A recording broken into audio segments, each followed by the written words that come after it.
I am writing this post in hopes that someone can tell me they have experienced something similar. I don't know why I care about that. No matter what anyone says, the situation will be the same and I will still think that I am losing my shit. Anyways, I hope everyone will take what I am saying seriously. I know how it sounds.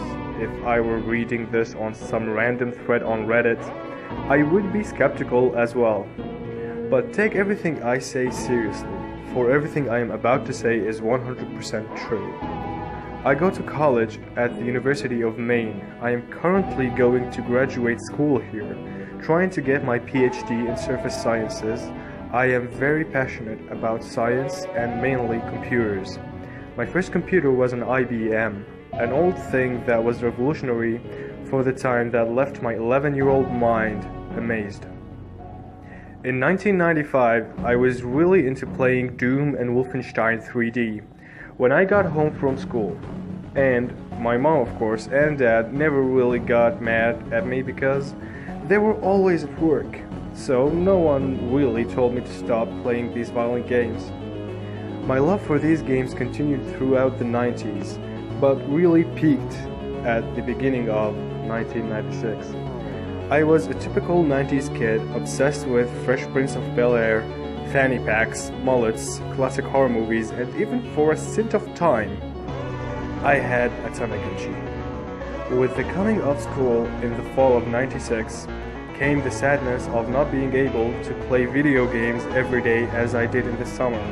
However, school did bring the joy of friends at lunch, and sometimes in class we would talk about games and new releases that would be coming out soon. Back then, we didn't have websites dedicated to video games news. Instead, my friend group relied on Jeff, one of the more wealthy kids in our friend group, who was subscribed to a video game magazine company that sent out an issue once a month. On the last day of August, Jeff brought the latest issue to school. All of us crowded around the lunch table to catch a glimpse and the new system that was coming out the next month, the Nintendo 64. We all were begging our parents that night to help us with the money to get this system. The Nintendo 64 was an amazing system as it had 4 megabytes of RAM and could handle 3D graphics like none other before. I had saved a little money from mowing lawns in the summer, but it was not quite enough to buy the console come September 29th of that year. I was disappointed and cried to my parents to help me out just this once, to buy this great piece of technology, but my family was struggling at the time, and me being the understanding and caring child just piped down. A couple of hard months passed, and with them came many complaints and jeering from my friend group because I have still not received the console. It had been a difficult time for me. My parents were fighting and I just wanted an escape. I would have given anything for that damn console. I hated going to school and hearing all of my friends show off their high scores in the newest games, and hearing about them finding secret glitches in the newest installment of our favorite games. Months after the initial release in September, November rolled around, not exactly my favorite time of the year. I don't like the transition from the pretty orange and yellow fall leaves into roads covered with slick ice and disgusting dark large piles of snow in parking lots with dirt in them. However, there was one thing that is worth my time during that dreaded month: my birthday. 12 years old. Birthdays never really made much sense to me. It is just a celebration of the day someone was born that is based on the man-made unit of time that is elongated into years. Anyways, I hadn't been really looking forward to this birthday because I knew that it wasn't going to bring around much. As I said before, my parents had been fighting and I really didn't expect to get anything from either of them because they had been so busy with work and putting up with each other. That is why I was very, very excited to learn on the 19th of that month in 1996 that I was getting $250 for my birthday. I came home that night after school to find a letter from my mom, who had always been the more caring of the two.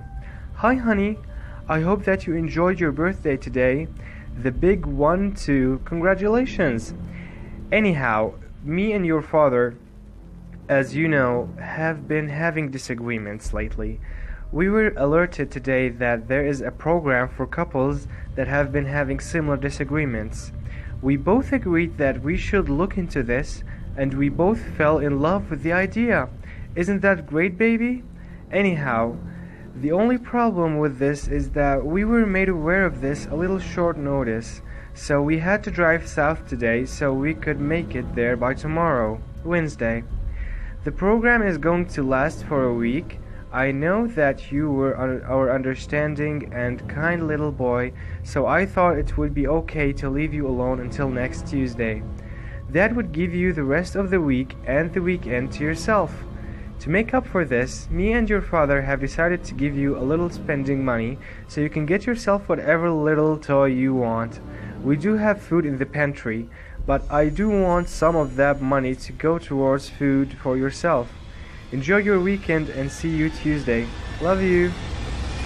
I didn't really know whether to be excited about this freedom or disappointed in my parents for leaving me on my 12th birthday.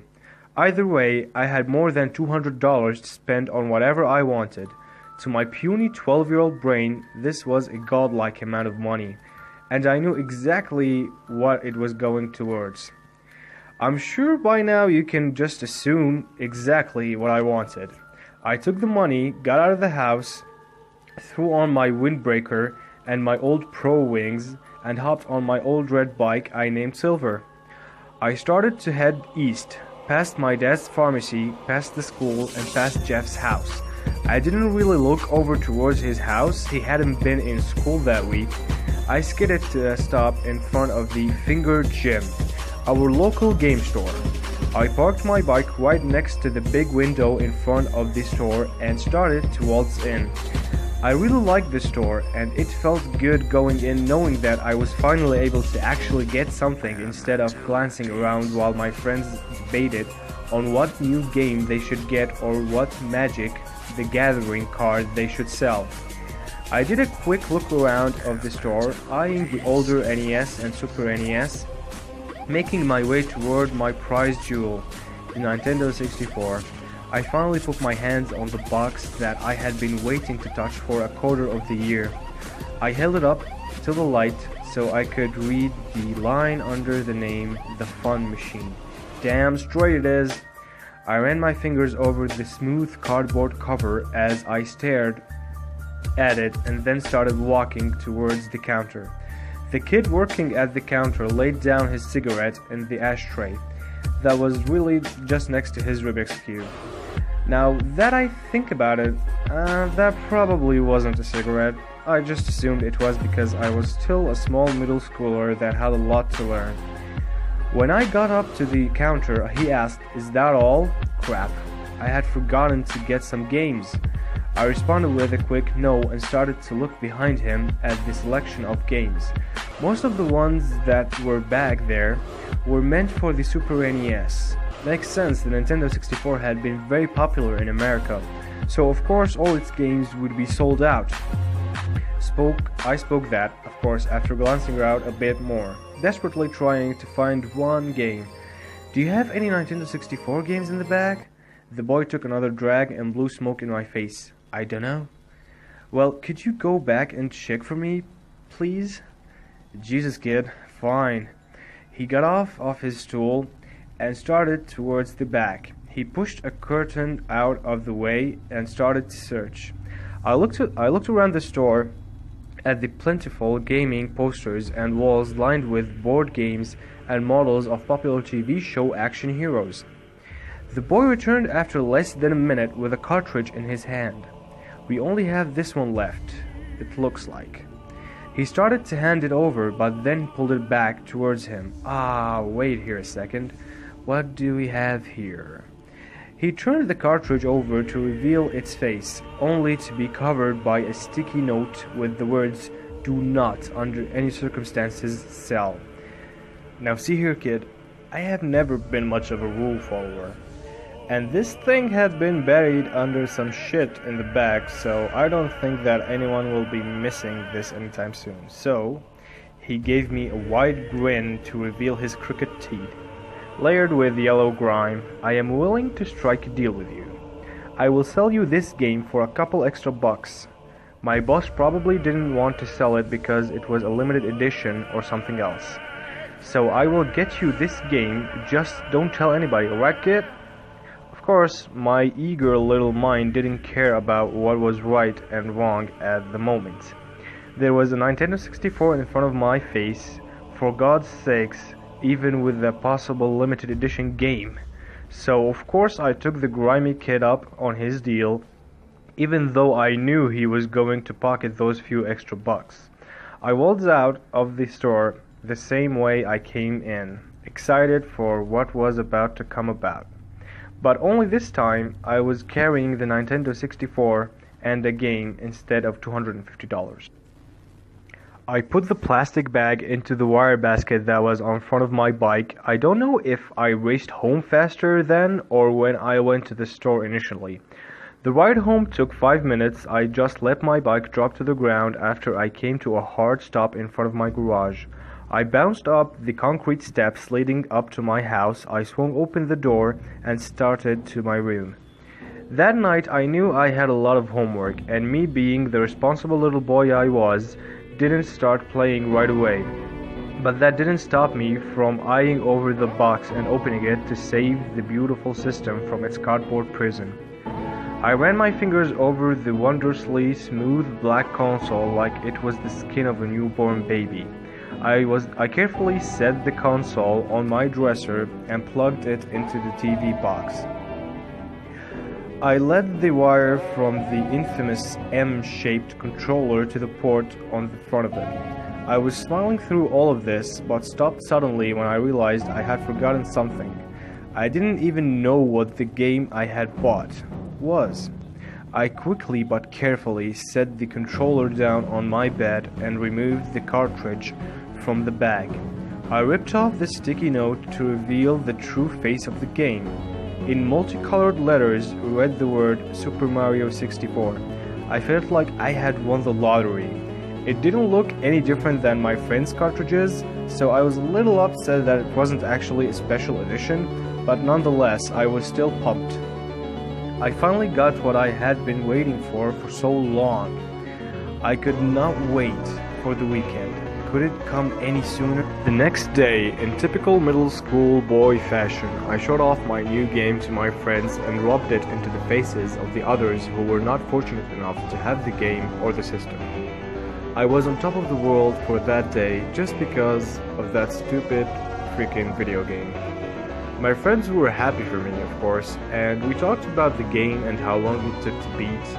I played with my friends at their houses after school and watched them play the game for hours and hours on end. I didn't want to start to play my own copy because it acted as an incentive to me to get through the week, but boy, coming home and seeing it sitting on my dresser and glaring at it in the wee hours of the night was mighty tempting. But nevertheless, I persisted. I made it through the whole week. That Friday, the 22nd of November, I raced home after school to finally play my new game all night. Dropped my bike off in front of my house, opened the door and closed it again to lock. Threw off my jacket and hat, of course, and finally made my way to my sanctuary. I turned on the TV and slipped the gray cartridge into the slot on top of the machine. Damn, what a feeling. I turned on the system. I saw the Nintendo 64 3D logo arise from a ripple of some liquid and start to turn, with a little 3D Mario running around it. The game started and I was finally starting to play. I was already familiar with the castle and the start, so though I knew what was waiting for me, I made a new save file, started the game, and the camera started to move towards Princess Peach's face. But something was already off. At first I thought I had just bought a knockoff, a fake game. Maybe that's why it wasn't meant to be sold. At the beginning there was supposed to be a letter from Princess Peach that read, "Dear Mario, Please come to the castle. I've baked a cake for you. Yours truly, Princess Toadstool, with her signature peach under it. But what appeared to me that Friday, next to Peach's face, was a letter that read, Dear player, you don't know what you are getting into. Turn off your system now and get help. Yours truly, the previous owner. Okay, that was odd. How had the previous owner changed the text in that game? Either way, at the time I was too excited to play the game that the mysterious text didn't faze me at all. I just kept going. I ran up to the castle, walked in, and jumped into the first portrait.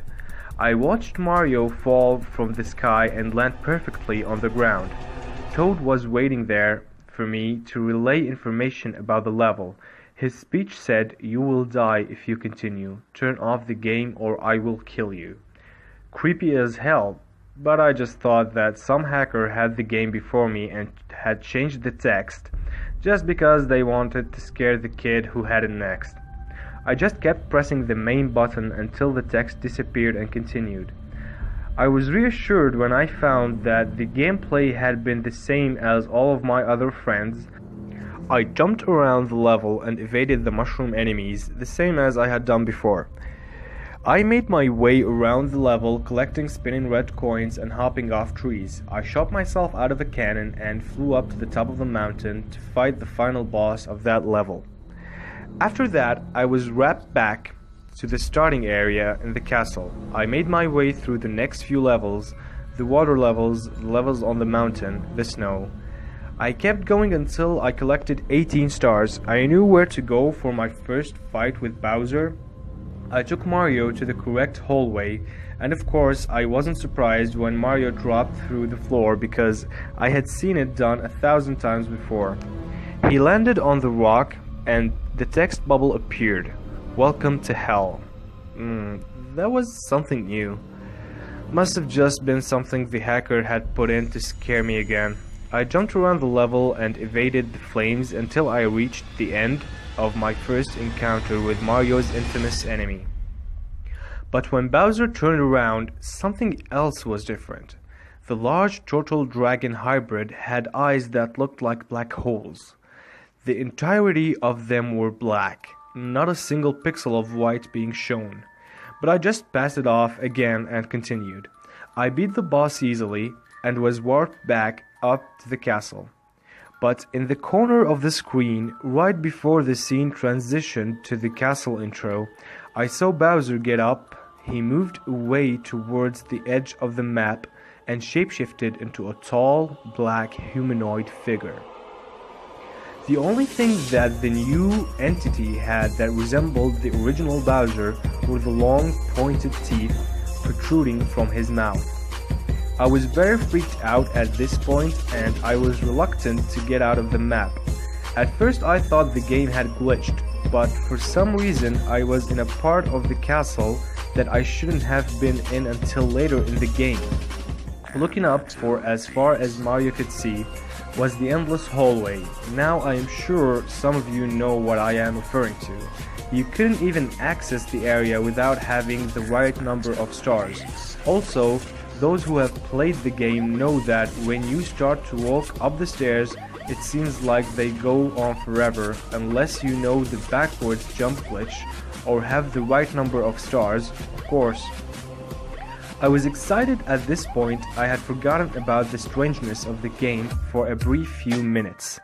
I made it this far in one day. I would have to show my friends so they would know how good I was and how dedicated I am to this game.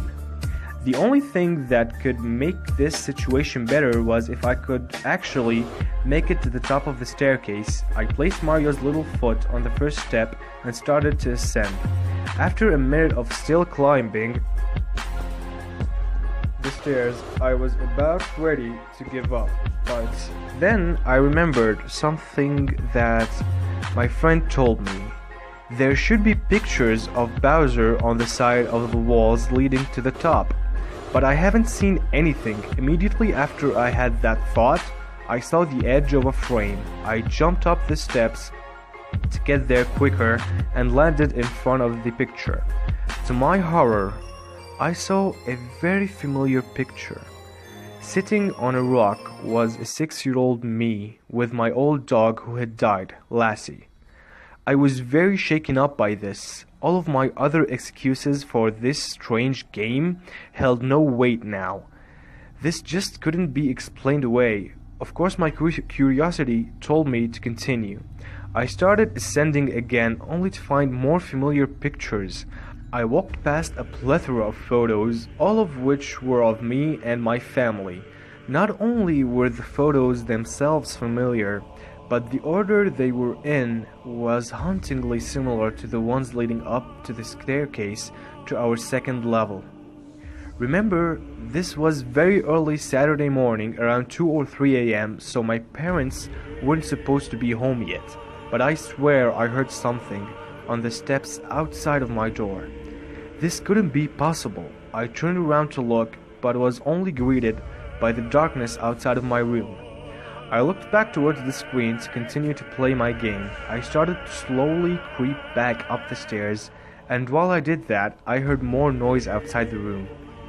Now I was scared shitless.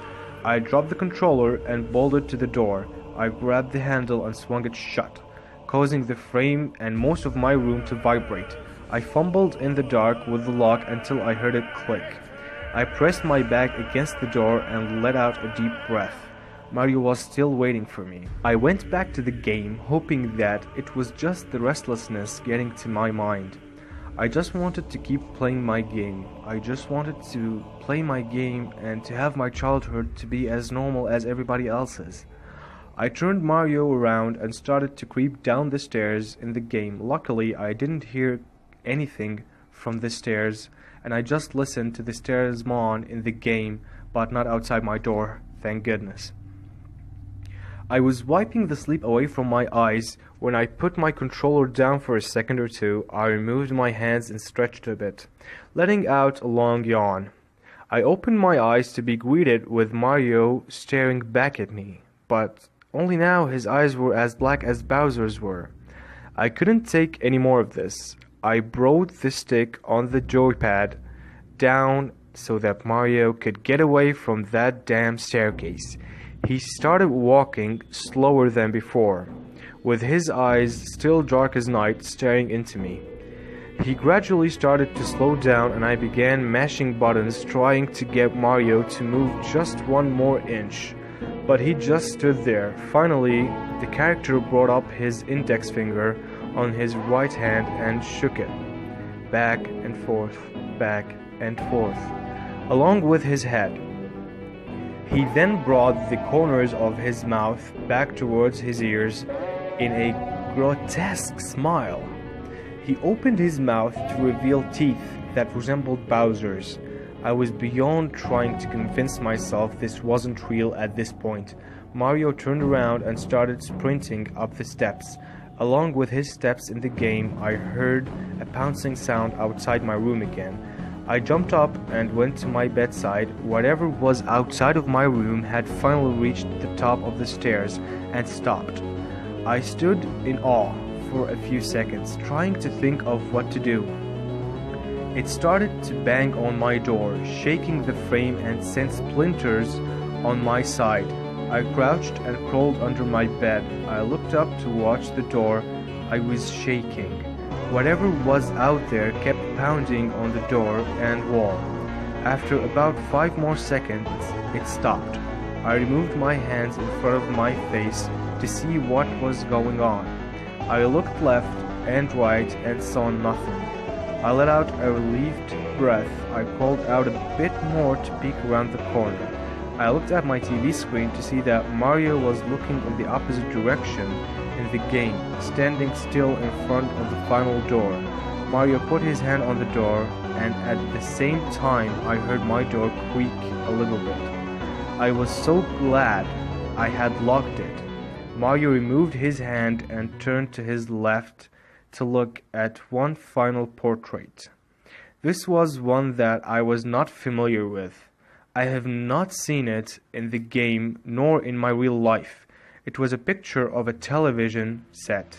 Mario put his hand onto the portrait and it began to ripple like the other portraits previously when going into a new level. When he touched it, my TV began to crinkle with static.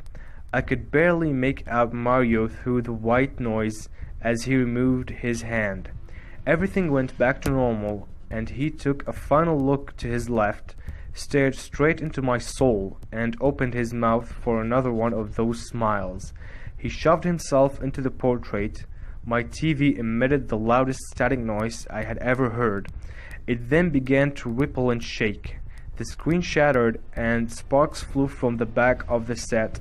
I didn't have time to see what was crawling out of its remains. I rolled out from under my bed and started towards the window. I ducked down and hit my shoulder against the window. The glass shattered, and I flung my body out of my room as the set continued to spark and set my drapes blazed. I hit my roof and tumbled down. The last thing I thought about before rolling off and smashing my head against the concrete sidewalk was the snow. It was the first snowfall of the winter, and I had missed watching it because I was too distracted by that stupid game. I woke up that Wednesday in the hospital and saw my parents and a nurse next to me.